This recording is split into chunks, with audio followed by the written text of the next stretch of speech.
Welcome back to the channel. All right, I know it's going to be in the thumbnail, the title somewhere. Not only it's going to be, possible, potential, definite MVPs for season 18 victory track, right? We want to get through that victory track, help people out, do that. You got 4 weeks to do it. It is really rough. So not only is it going to be that, but this is going to be, I can't imagine there ever being a better deck builder than this.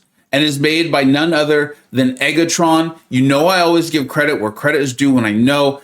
Please go subscribe to his Twitter feed or become I don't know what the terms are for Twitter, but go follow him on Twitter. The kid has some strong takes too, but he definitely knows his battlegrounds. He knows his MCoC, incredibly smart. You got to go way back in VBC. He was the first one to use Juggernaut. And if I recall correctly, use Juggernaut to beat Suida. And everyone's like, oh, I guess Juggernaut is good.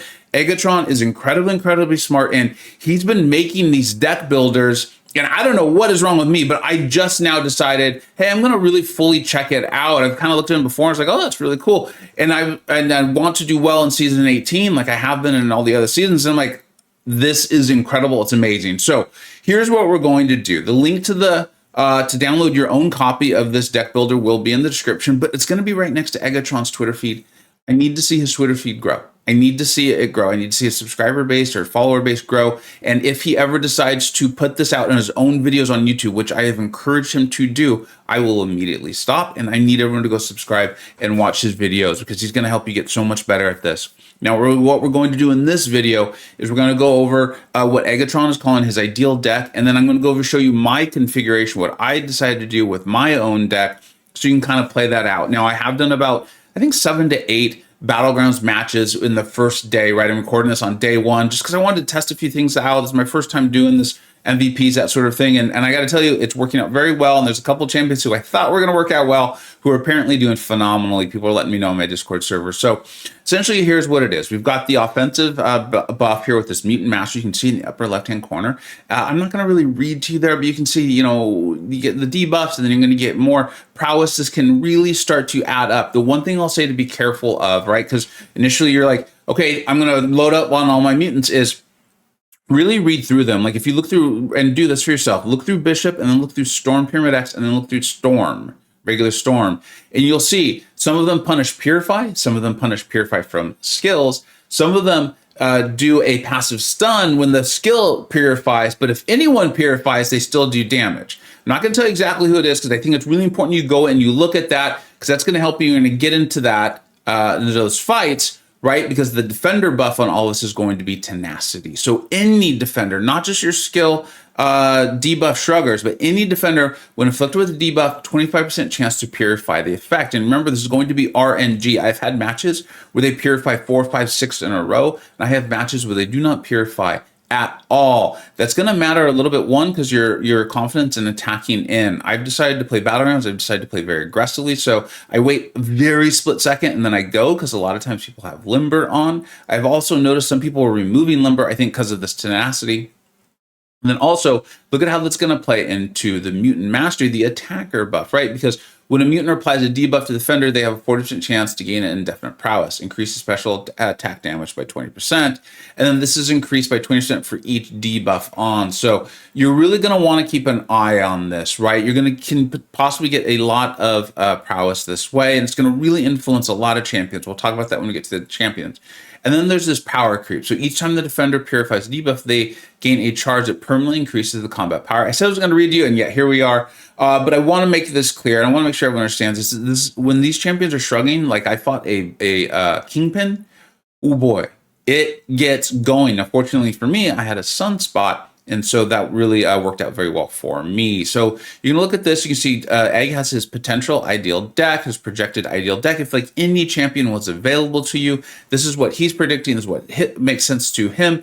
And then he's leaving in your possible substitutions there with Domino Storm, Weapon X. I happen to know Weapon X is doing massive damage, right? It's always impossible to know how exactly everything's going to play out. That's one where, Egg's already like, hey, keep an eye on this. We got Wrench, we got Wong, we got Black Hat, Toad. I went up against Toad today. It was a lower ranked one though, so I don't think it's a real fair judge.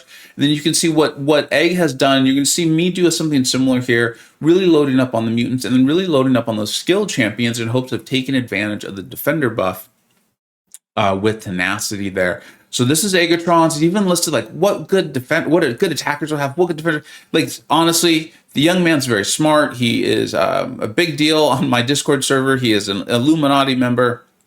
Go subscribe, follow him on Twitter, let him know I sent you, and thank him for this, right? And if he continues to do this, I'll continue to make them. And then if you all want one for week 3 and 4 for the Gladiator Circuit, let me know. It's something we'll consider doing. Now, what I'm going to also do, and I will load up this copy for you into the description. And when you go, you're going to want to make your own copy. You're going to go to File and make your own copy so that you can change it and manipulate it and make your own deck here.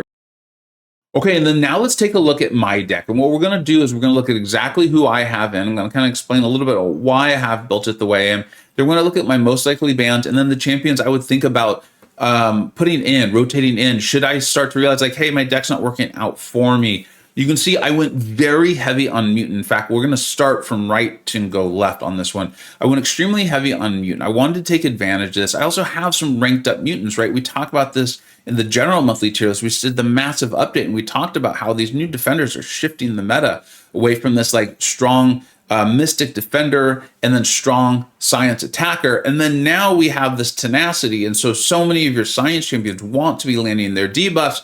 So it made a lot of sense to remove them. I'm trying to play into this mutant mastery, and so far it is going phenomenally well. I have a rank 3 Danny, I have a rank 3 Domino, I have a rank 5 Ascended Onslaught, rank 5 Ascended Iceman. Took him up forever ago. I do have Negasonic Teenage Warhead. Now remember, everything she does is passive, so she's not going to really benefit from the node here. But Bullseye is still something that I could run into. I want to have that counter. Bishop has been phenomenal. Sunspot has been an absolute MVP because he's applying so many debuffs. I actually got forced in a weird way to an SP3 against a Sasquatch, and the SP3 did massive damage against a Sasquatch that wasn't even Wrath of Tanarak yet. It was pretty wild. Havoc's been phenomenal, not just for Onslaught. Remember, you're going to throw that SP1, land your heavy if you can. They're going to be purifying the whole thing. It's a beautiful, beautiful thing. And then I do have Emma in, again, as like another safeguard against Bishop. She would probably want, because she's a rank 2 for me, one that I would think about moving out should I need to bring in one of my alternates. Now, moving on to tech. This was a little tough because, you know, with that many mutants on the table, and I think a lot of people are going to play into the node, techs are going to be really important, especially if you start facing mutant defenders. But a lot of the techs, when you go back and look at it, they're wanting to apply debuffs.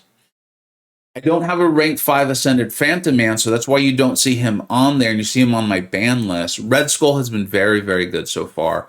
Shocker, I haven't gotten a chance to use him, but he's been a nice insurance to have in case something comes up. Prowler, I do have a rank 5 Ascended. If you're unsure of how to use Prowler, you need to check out Bitter Steel's channel. Pepe has done a phenomenal video on there too. And Warlock, I know Warlock wants to apply those armor breaks, but what I'm kind of hoping is that I can keep power down, kind of utilize and kind of cheese willpower and power gain, that sort of thing, to kind of work out for me, kind of like a in case of emergency break glass scenario. Cosmic, we're all the way down to just Hulkling, Serpent, and Maestro, right? And you can see I've designated them with emojis. 2 of them are dual threats. And yes, and for this particular instance, I'm considering Serpent a dual threat, particularly if there's some techs that come up, some big armor or something like that. He's just kind of an emergency dual threat for me. And then on to Mystic, not as many as you normally would have, but I'm not as worried about it because I don't think there's going to be as many science, at least not off the bat.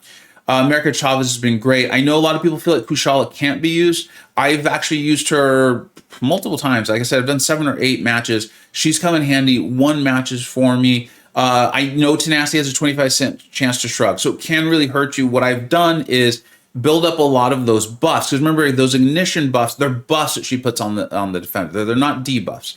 And then if you go to nullify them, hopefully most of them turn into the incinerates, or you could go to your Soul Barb, and if you really are concerned, you can go all the way in and get that degen going. But so far, the Soul Barb and then the Incinerates have been working out really well for me. Even used her just a few minutes ago to take out a Storm Pyramid X.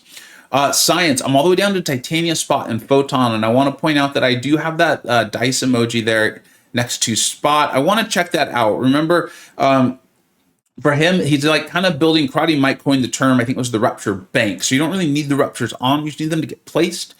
And then if you can do that like light with the signature ability, you might get a massive SB2. I love playing Spot. Haven't played him in a very long time, so I've kind of want to put him back in because I've recently awakened mine, took him to rank 2. He'd be one though that if I'm struggling, I probably very quickly move out.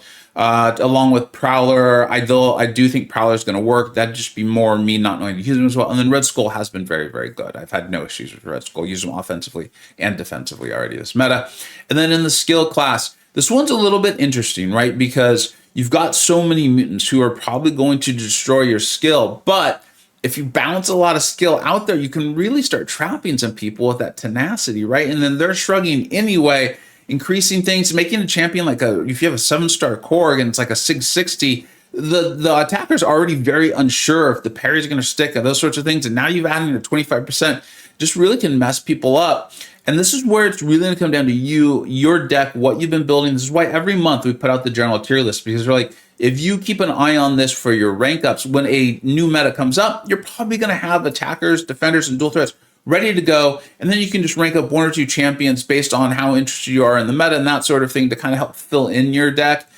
And this one's going to be very much strategy based, in my opinion, in that I've chosen to really dig into the mutants. As a result, I have a lot of skill as well to balance that out, but I'm weak in tech and cosmic.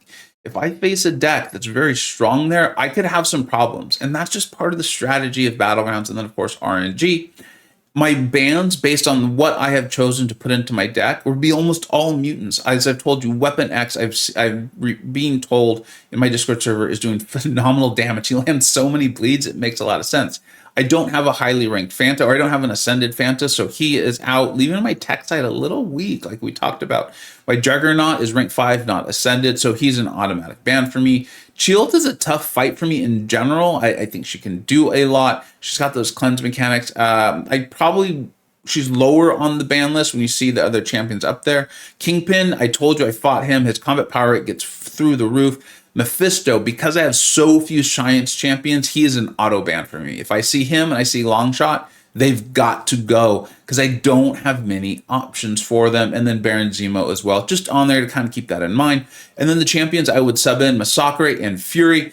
I'm finding that Tenacity sometimes just triggers all the time, sometimes it doesn't. It's RNG. Both of those champions, because of that, would be ones I would be quick to put in. Fury, because he's a good dual threat. With so many mutants, though, he was someone that I felt comfortable removing. And then Massacre, it's a comfort champion for me. You know how much I love him. Absorbing Man, great utility champion. Hulk and Torch, I'm being told, are doing massive, massive damage anyway, and they have been fine. Torch in particular, because he's got that pre-fight right. Nova, someone that I would be interested in moving in. Gladiator as well, especially if I start having trouble with those tech defenders. Gladiator can be great for them. And then CGR, as we're finding out, if it continues this way, that Tenacity is not becoming that big of a problem. CGR lands so many armor breaks, he would be someone I would immediately put right back in my deck if I find him having problems, because he can take so many defenders. And then APOC. My APOC is rank 5. He's not Ascended.